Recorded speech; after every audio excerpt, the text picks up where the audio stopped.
Hello everyone, and welcome to the 5 Branches Santa Cruz Herb Room. Today I'm going to show you a little bit around our herb room and also talk a little bit about the herbs that you're going to find here.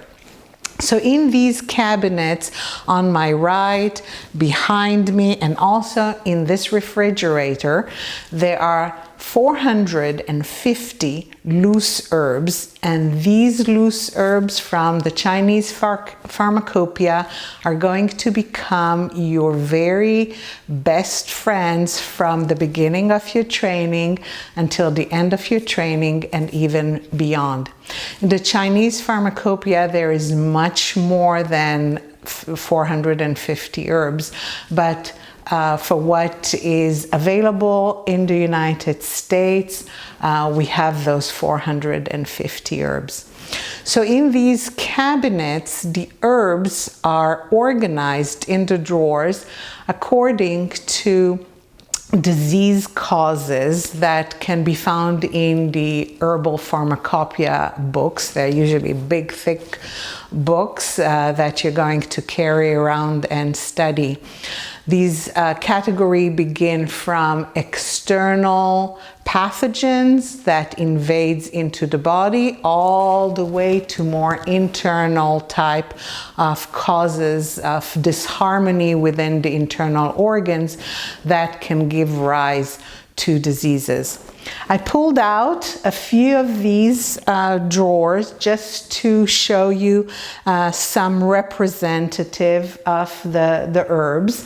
And when we say Chinese herbs, you always think that, okay, these are herbs.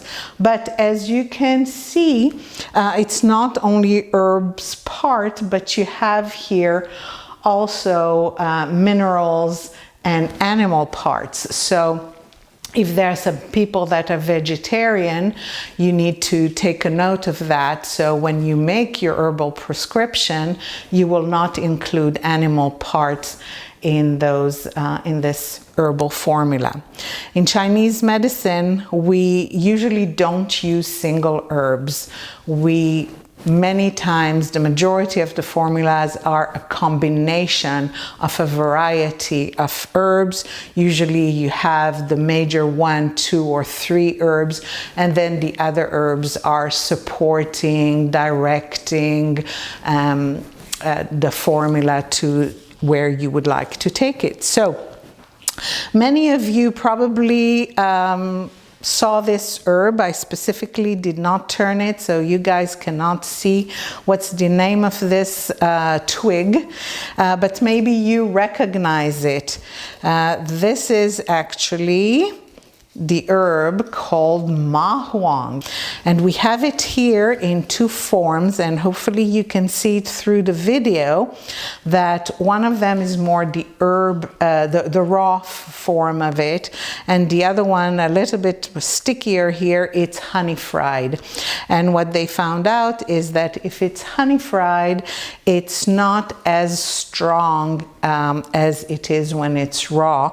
So if somebody has borderline hypertension and you still want to use ma huang, then you can use the honey fried. So when you study the herbs at 5 Branches, you don't only study their functions and indication, dosages, contraindication, etc., but you also learn how different ways to process them can affect their properties. So we have twigs here. Here we have some fruits. We have leaves. We have skin. This is actually the cicada skin. You have seeds. This is I think I would call it, it's not a bark, but it's a slice of the herb. You have here a rhizoma. And then here you have some minerals here, and you have it also in the form of shells. And here you have also some worms. These are actually used for people that have a stroke or have some twitches and spasms, like it can be Parkinson disease. This looks a little bit like a skin of a snake, but it's actually the bark of one of the trees, and I just pulled it just to show you that it's so interesting, the shape of it. So these are the herbs. We have also, of course, flowers here, and I pulled out the chrysanthemum flowers. So the benefit of using an herbal formula in a form of a decoction as opposed to a prepared form is that you can really tailor the herbal prescription for your patients, not only for their symptoms, but also appropriate to their constitution. You can change things, omit things, add things, change the dosage. So it can be much more effective for the patient. And Chinese medicine is truly an individualized type of medicine, and we can see it with the herbs.